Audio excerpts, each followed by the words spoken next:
네, 요즘 길을 가다 보면 전동 킥보드 타시는 분들 많이 늘었습니다.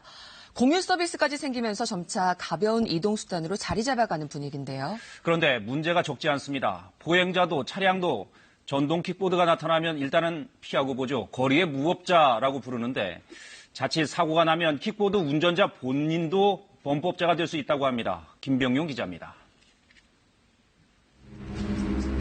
서울의 한 도로가 가로수 옆에 전동 킥보드가 마치 버려진 듯 놓여 있습니다.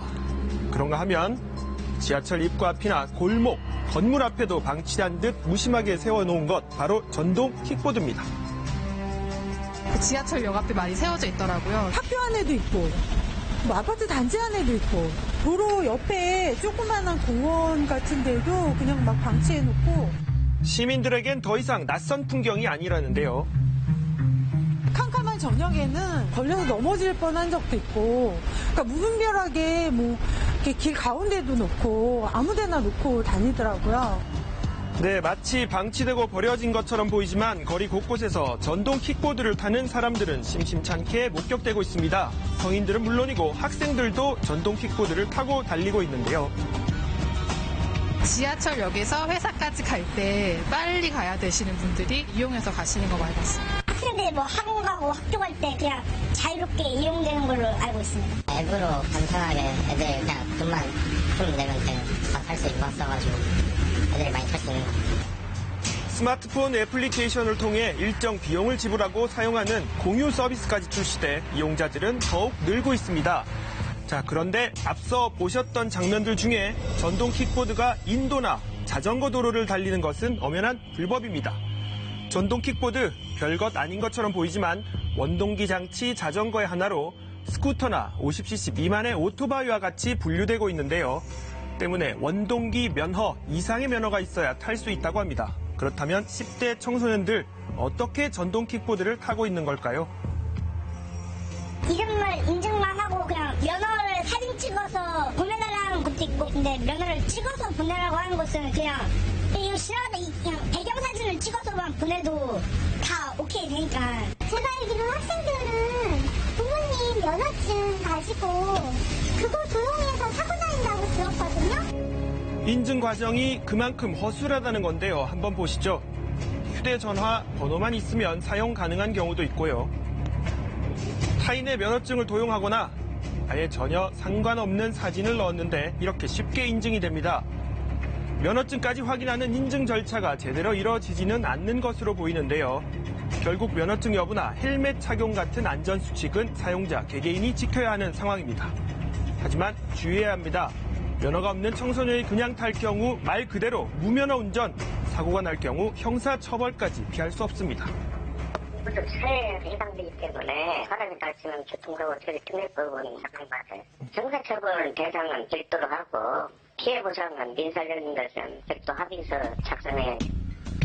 때문에 비상이 걸린 곳 바로 일선 학교들인데요. 전동 킥보드를 사용하는 중고등학생들이 급속도로 늘고 있기 때문입니다. 교통 시간에 이용해서 담임 선생님께서 운전 해주시고 학교에서는 이용하지 말라고 경고를 많이 하고 운전면허증 같은 거 있어야 된다 하는데 그거 무시하고 사는 친구들이 좀 많은 것 같아요.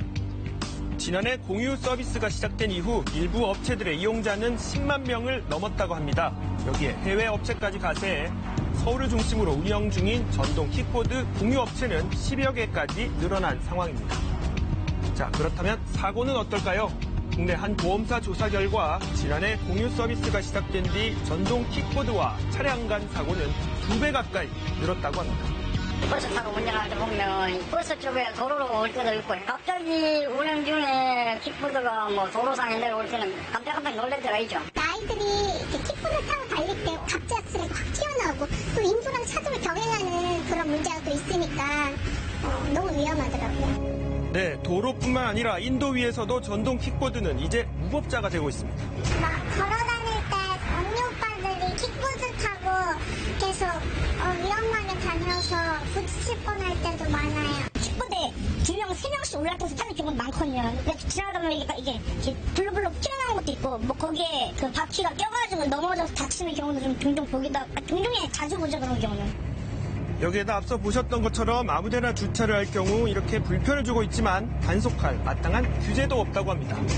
엄격한 안전 교육과 제도 개선은 물론 범법자를 양산할 수밖에 없는 현행 법에 대해서도 손질이 필요하다는 의견이 나옵니다. 전동 킥보드를 활성화시켜서 더 편리하게 이용을 할 수 있게 만들어주면서 사고를 예방할 수 있는 자신의 안전장치 이런 것들을 강화하고 있는 추세입니다. 미국 같은 경우에는 제한 속도를 규정을 짓는 주가 많이 있고요. 자전거 도로를 이용하도록 규정을 짓는 주도 있습니다. 그리고 안전장구, 헬멧이라든지 보호대 등을 꼭 착용하도록 하는 규정이 있고요. 이런 지자체도 나왔습니다. 자전거 전용 도로에 전동 킥보드 운행을 한시적으로 허용하고 있는데요. 버스 타기도 좀 애매하고 걸어오긴 좀 먼 거리인데 빨리 타고 올 수 있어서 좋은 것 같아요. 아파트에서 여기까지 걸어오는데 한 20분 걸리거든요. 한 5분 정도 오는 것 같아요. 15분 정도 단축했죠. 전동 킥보드 거치대를 만들고 헬멧 착용과 속도 제한을 지속적으로 안내하고 있습니다. 교통수단으로 정착되기에 있는 과도기가 분명히 있을 것 같습니다. 보행자의 안전을 지킬 수 있는 문화가 잘 안착이 될까 그런 부분들에서 고민을 좀 많이 하고 있습니다. 새로운 교통수단인 동시에 거리의 무법자가 된 전동 킥보드. 우리 도로 환경과의 공존은 물론 안전을 위협하지 않도록 하루빨리 대책이 마련돼야 할 것으로 보입니다.